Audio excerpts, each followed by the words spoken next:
I'm just going to do a little bit of meta commentary, not about something that you haven't experienced, but just to bring your attention to something. In a lot of the ATM lessons that we did with Jeff, did you notice that very often the first portion of the lesson, he gave you instructions about how to tune into yourself. He gave you not only the instructions, but the opportunity to do that. And he did that via a variety of different means. So please take this opportunity to choose for yourself a way of tuning in to yourself, and that would include the sensations inside your body, and that would include the sensations of you in contact with the floor.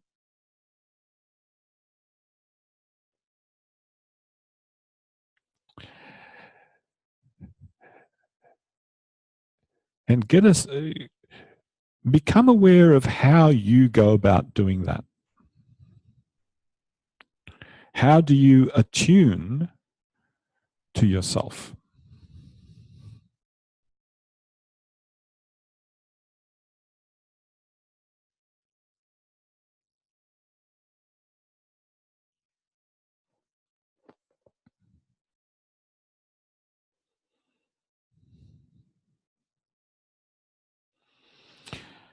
And some of you might be paying attention to your breathing.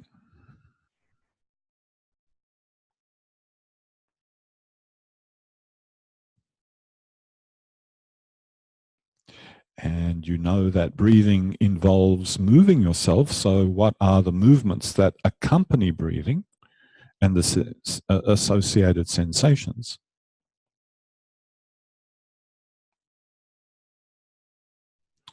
And then some of you might be sensing through yourself, yes, the heel is in contact.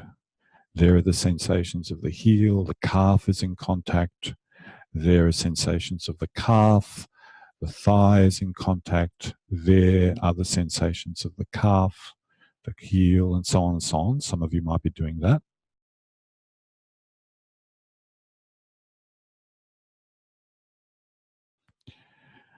Or some of you might be very, very subtly moving yourself, just checking out, oh, what's it feel like to do this movement? Just a little bit. And what's it feel like to do this movement? Just a little bit. So there's not just one way of attuning yourself.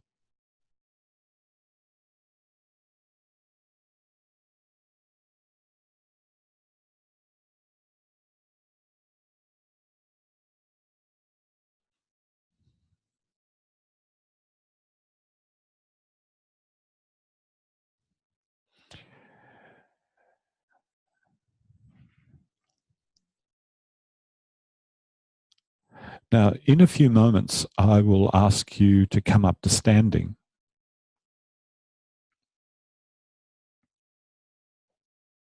But for the moment, just stay doing what you're doing.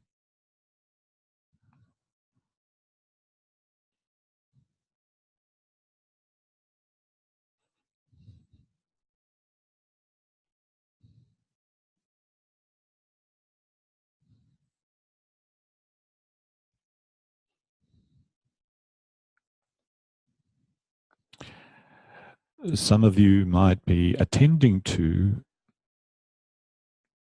this whole process of your body actually feeling like landing on the floor.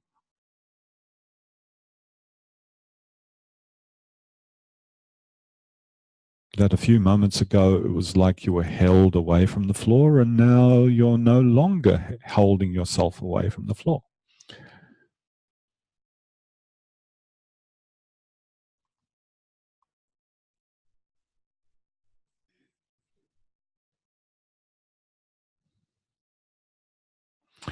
Come up to standing, please.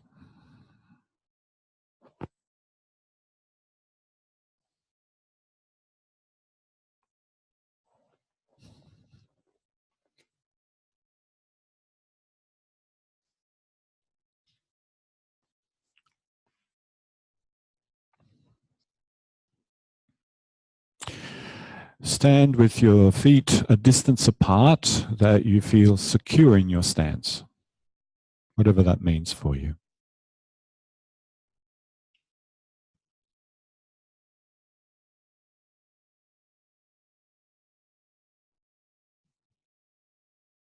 And stay there.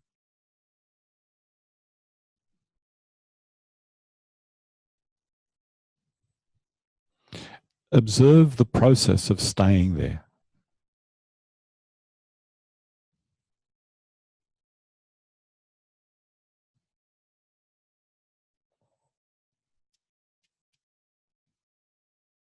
Notice how you maintain your uprightness.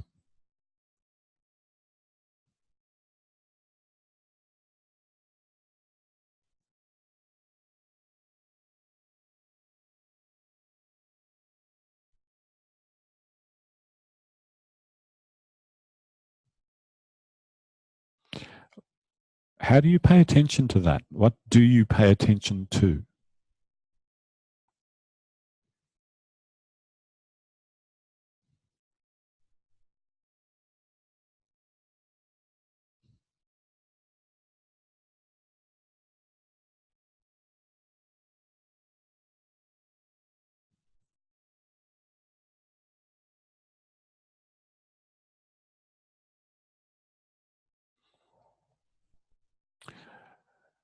And now for exactly 1 minute, do not allow yourself to move from now. Do not allow yourself to move in your uprightness.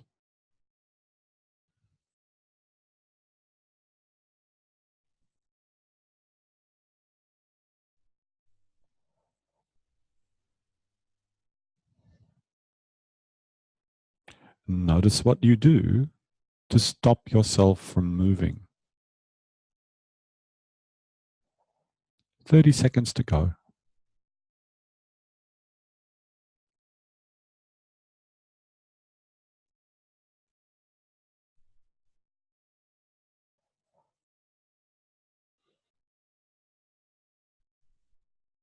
Are you sure you're not moving?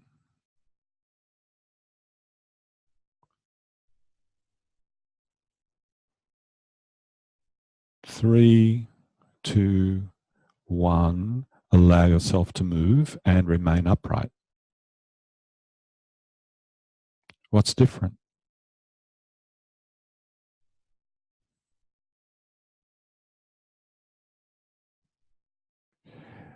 What did you first release when you gave yourself permission to move again? What released first? Oh, not supposed to use the word release, but I'm going to use the word release.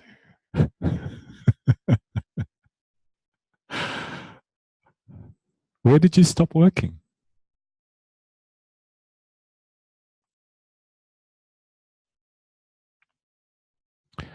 Now, can we, let's agree to work very, very subtly in the same way that we've been invited to work the whole couple of weeks. Yeah. Please shift your weight over onto your right leg.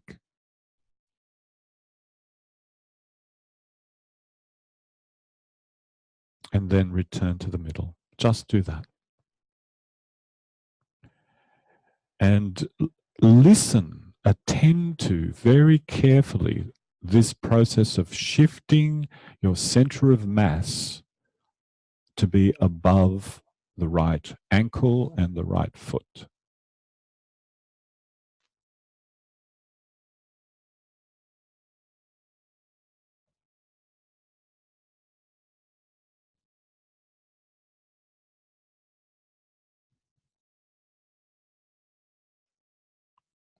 Now, the next time that you're over both feet evenly,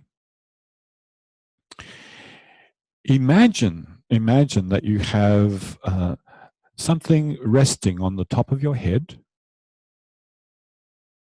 It's not going to fall off, something flat, something shaped to the top of your head. And just get a sense of where that is, the top of your head. And attending carefully to that place, shift your weight over onto that right leg and notice, does that place get closer to the ceiling or further away from the ceiling?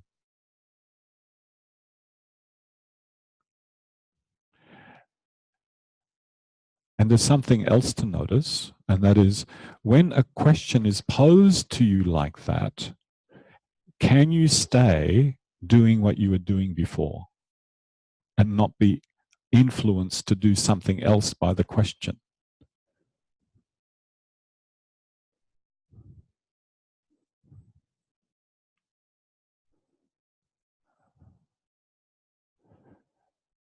The next time that you find yourself in the middle, stop there. And now remember something about last week and this week and that whole business about the fourth metatarsal and the cuboid bone and the way that those places can interact with the ground. Do you remember that stuff? Is there a way of shifting yourself to the right using that idea?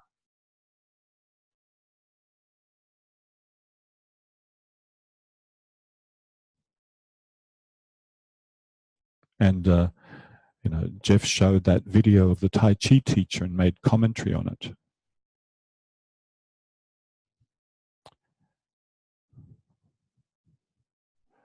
Now, here's where you can be your own best friend. And that is, if your stance is too wide and you can't, it's too far to shift, what can you do for yourself? You could bring your feet a little bit closer together. So that little movement that you're doing under there, when you change the shape of your arch and you use the surface of the ground as something, as a purchase, you don't have to generate much force and you shift.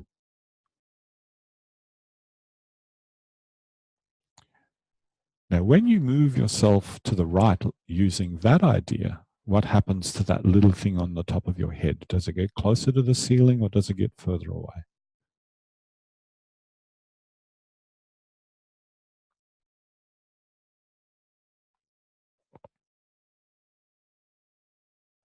Great. Bring yourself to the middle. Walk a little bit, please.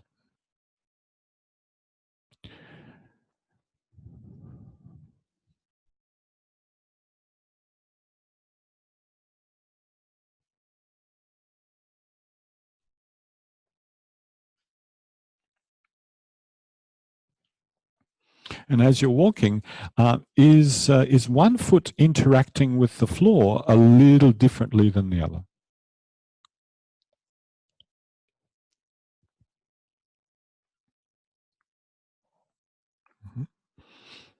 Take a few more steps and find a place to stand.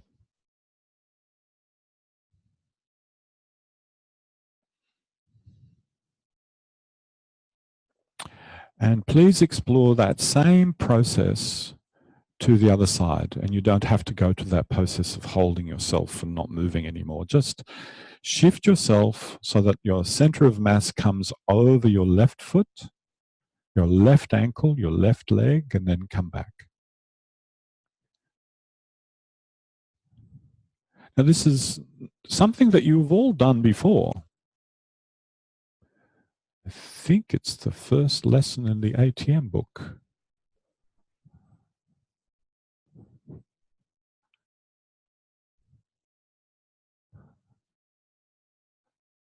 So can you make a distinction now, intentionally, between shifting your weight and not doing anything special with that right foot in terms of its purchase with the ground, and shifting your weight by letting your high center of gravity fall?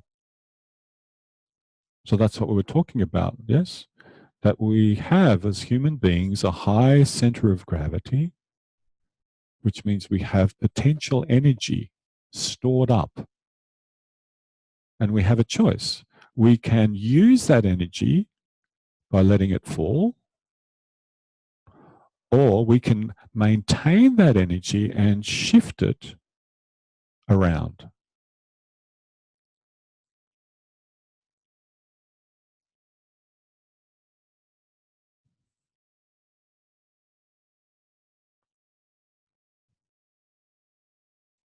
So please play with those two distinctions. Somehow using that right foot so that you maintain this high center of gravity and you keep your potential energy.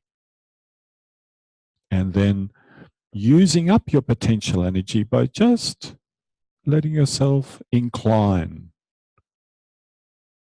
to the left.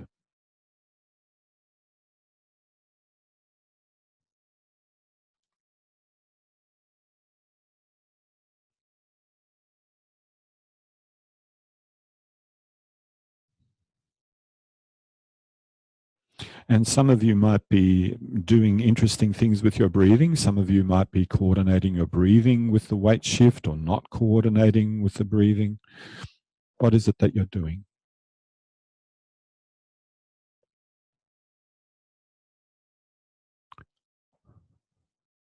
Okay, stop. Walk around a little bit again.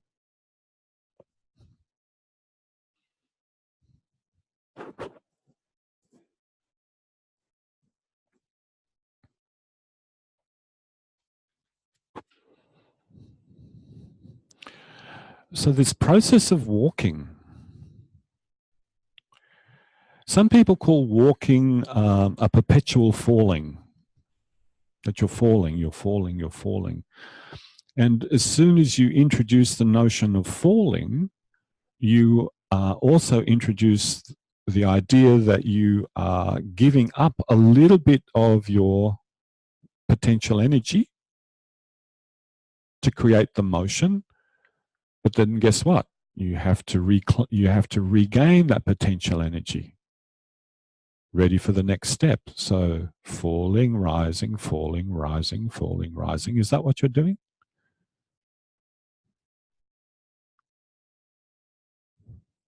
Take a few more steps and then find a place to stand again.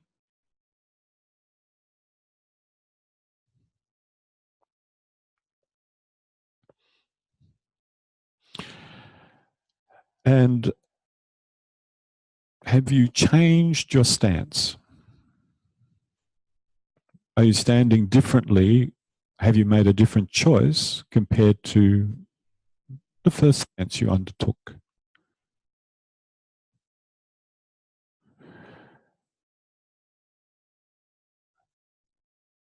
Move your center of mass a little bit forward and then return. And if you have that a little imaginary object on the top of your head, is that object getting closer to the ceiling? Is it getting further from the ceiling? As you sway forward.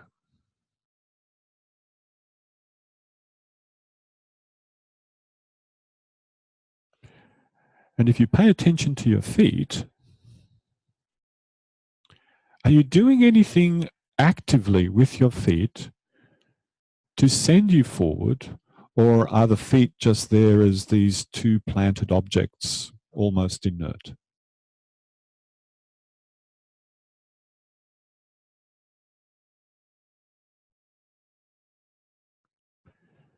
Recall from last week this idea of the talus bone actually being able to glide forwards and glide backwards. Do you remember doing that with your partner? Actually doing that little exploration where you were gliding the heel and the talus forward and under? Is there a way of gliding both talus bones backwards so that your heel bone ever so slightly finds a purchase with the floor and sends you forwards? Does that make sense? Yeah. So you can think underneath your tibia, underneath your fibula, here's this little bone, and you're actually moving that bone And all the rest of you is listening to, where are we going? And can you find the heel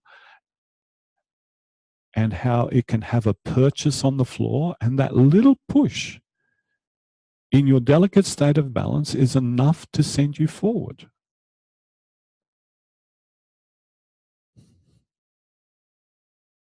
When you go forward like that, do you get taller or do you get smaller?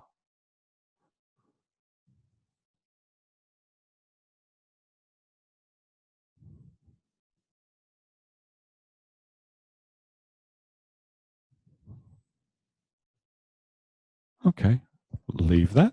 Walk a little bit again.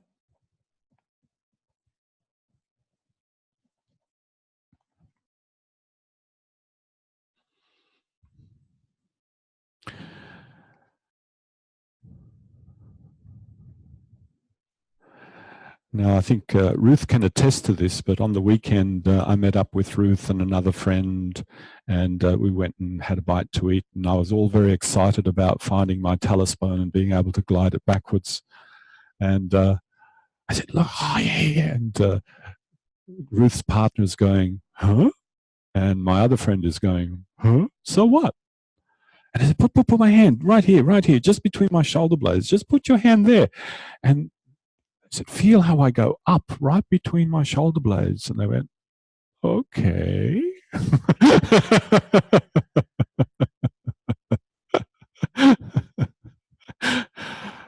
Yeah. But when Jeff went to Ruth's class, Greg, Ruth's partner, suddenly went, oh. He became interested all of a sudden. Yeah. Find a place to stand again. And please explore the opposite of what you've just done. Yeah. So if the talus bone can glide backwards and the calcaneus, the heel bone, can find purchase of the floor backwards, then of course you could think of gliding your talus bone forwards underneath your ankle, and the forefoot then finds purchase on the floor and sends you backwards.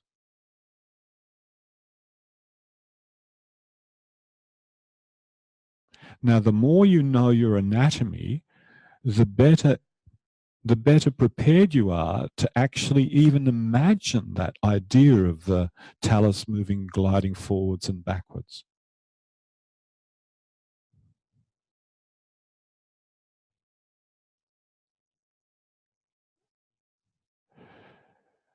Now, in a backwards direction, we do not have a large base of support, so you'll have to get even more subtle. And what does subtlety mean in this respect? It means not only going small, but doing nothing sudden. So that there's a really gradual onset of muscular tonifying. It's not just from 0 to 10 straight away. It's like if you can go 0, 2, 4, 6, that'd be great. If you can go 0, 1, 2, 3, that'd be superb. If you can go 0, 0.5, 1, 2.5, that'd be, yeah. So can you feel the onset of that movement sending you backwards?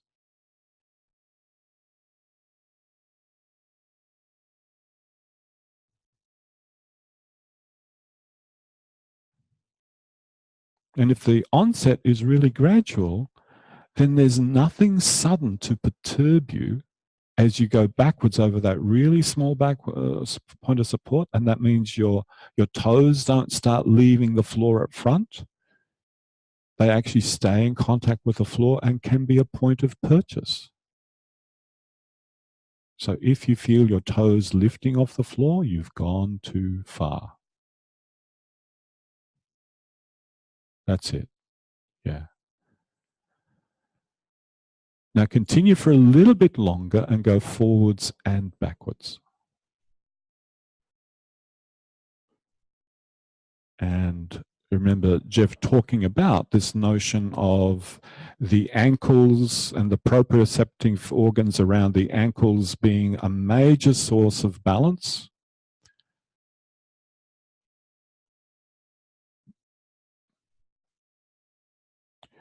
So the delicacy with which you do this is important,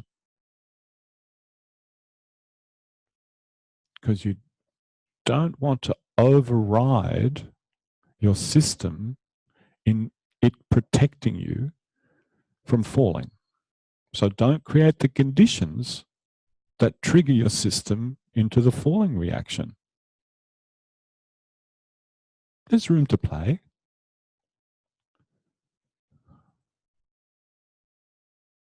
Okay. Walk around a little bit again, please.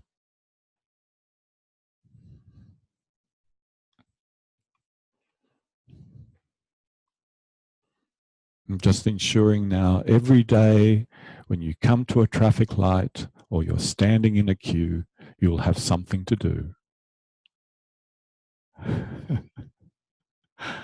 Oh, yeah. Pardon? What? Come on, Kevin, what?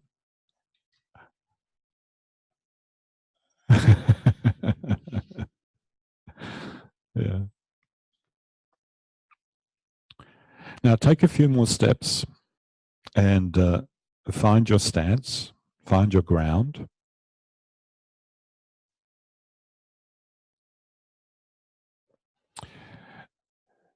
You have all done that lesson where you imagine drawing a circle on the ceiling with either an imaginary pencil or a laser light. Yeah. And these are basically the steps in that lesson. So I haven't been following the recipe completely, but these are the steps with this new understanding that you have from your proceeding. Yeah. That it's not just a matter of falling or leaning or anything, that you can actually drive the movements from your purchase with the floor. So could you go ahead and just draw half a circle? So sway, go over to the left and then bring yourself forward and around in a semicircle until you're over the right, and then go over to the left and then forwards and around in a semicircle until you're over onto the right leg, and do that several times. Just a D, half a circle.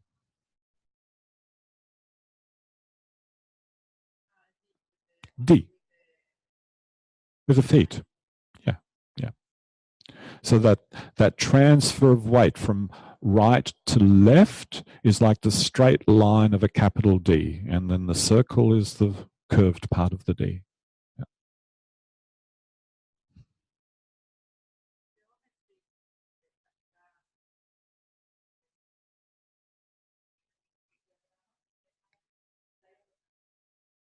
Yeah, that's it. Thank you.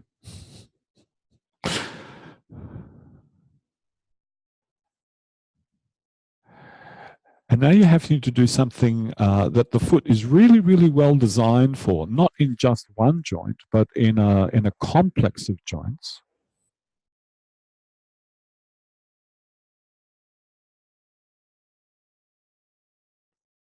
So to bring yourself forward, you need to push the floor behind.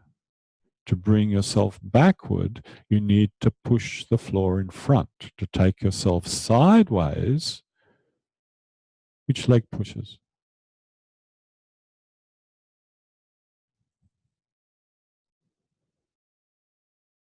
And if we could see a dynamic X-ray, an image of what's happening in those bones, in the talus, in the subtalar joints, in the arches, you'd see dynamic little shifts of movement to keep you moving around like that.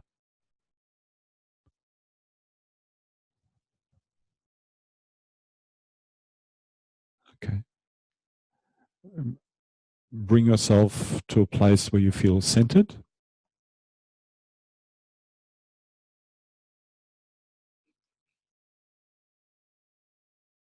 And notice, is that the usual place you stand? Or is it different? And walk a little bit, please.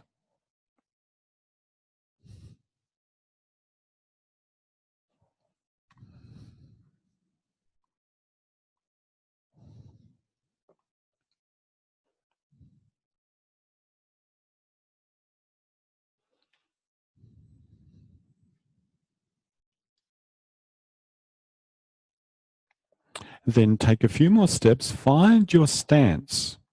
And this time, I mean, actively find your stance. Don't just simply land in a stance. Know that you're about to investigate the same idea and make a choice about how you will arrange your feet based on your experience so far.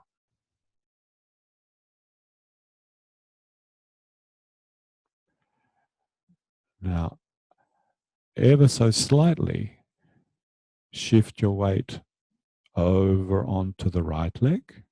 And then from there, go a little bit, send yourself a little bit backwards. And then around to the left until you're over and above the left leg. And then straight across to the right leg again. So now you're making a D, but with the curve backwards.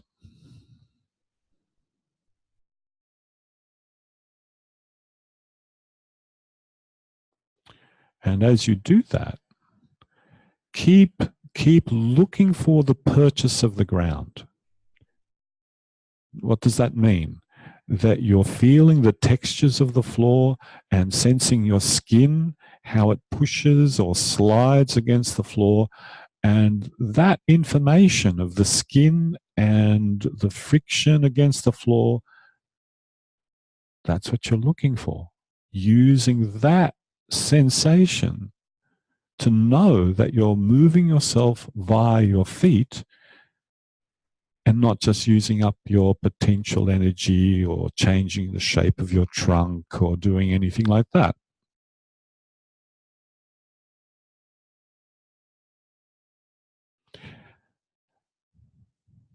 Now, the next time that you've swung yourself around, that you've curved yourself around to the left leg, please continue on going forward and then around to the right and make a complete circle.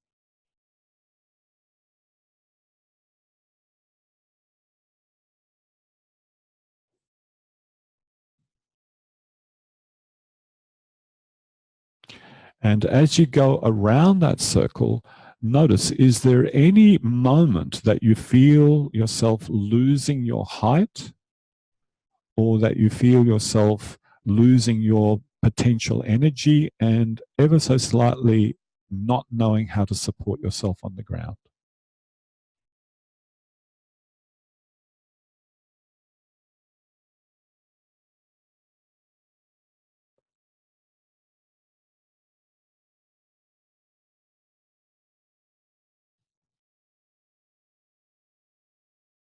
So when I was a teenager, I grew up with the good old television series Kung Fu with David Carradine. I used to like the stories, Grasshopper.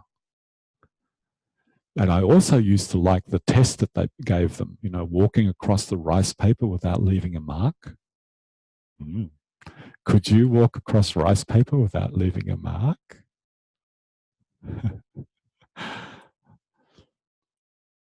Maybe not.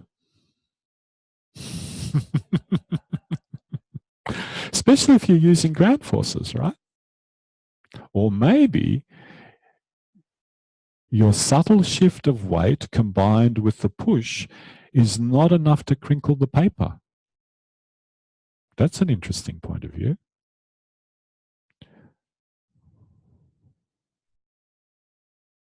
Okay, please stop that and walk a little bit again. Actually, why don't you have that idea in mind? But then you have to walk funny, like,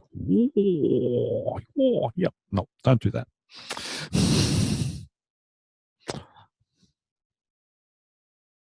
But when you have the skill of that Tai Chi master that you saw, you can do these shifts with a really broad base.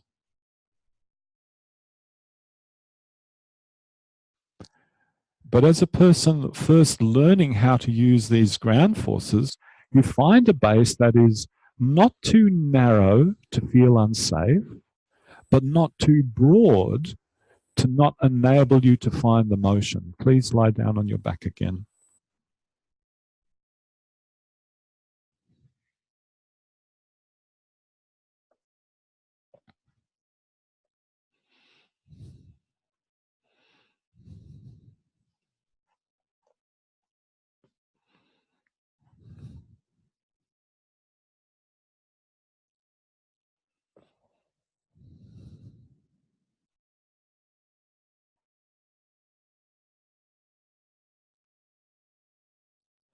And as you find yourself settling onto the floor, notice, is there any difference in the way that you experience yourself?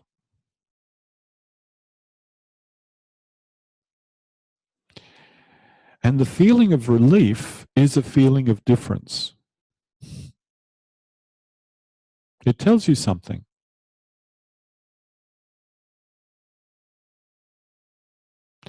And the feeling of breadth across your back is a feeling of difference.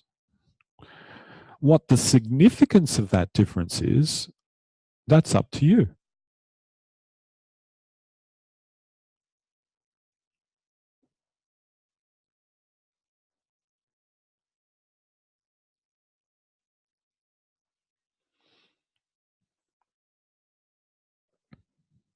Now, in a few moments' time, I will ask you to stand up and then get into groups of, I don't know how many, 1, 2, 3, 4, 5. Get into 3 small groups. But before you do that,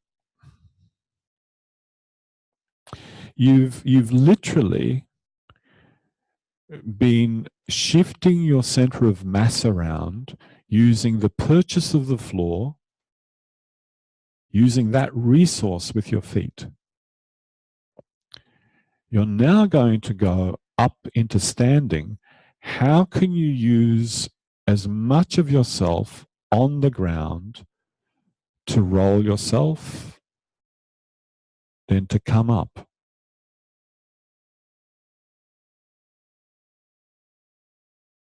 Because you've also found out that in the act of rolling, it's not just the legs, and it's not just the head, and it's not just the arm, and it's not just the hand, that you can really use the floor as a place of purchase to move yourself.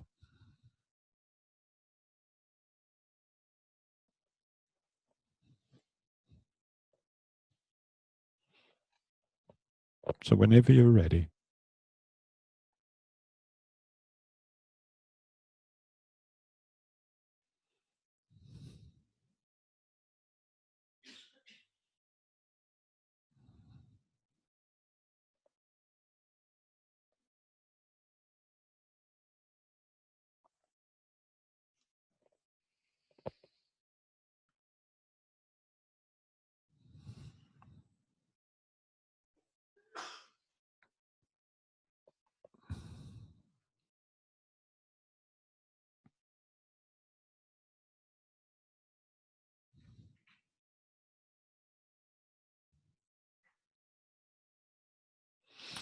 Okay, so we'll get into 3 groups, and in those groups, we'll just have a open for discussion, whatever, bless you.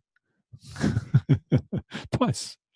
Have a discussion about anything that's on your mind, anything that you want a reminder about, any comment that you want to make, and one more thing. One more thing. Have this in mind. We have several months now intervening between now and the next segment. How can we support your learning via the Zoom groups so that you are able to stay buoyant with these ideas that we've experienced over the last couple of weeks? So if you can have that in mind also, to discuss, that'd be great. So I'll be with one group, Ruth will be in another group, Jenny will be in another group, and off we go.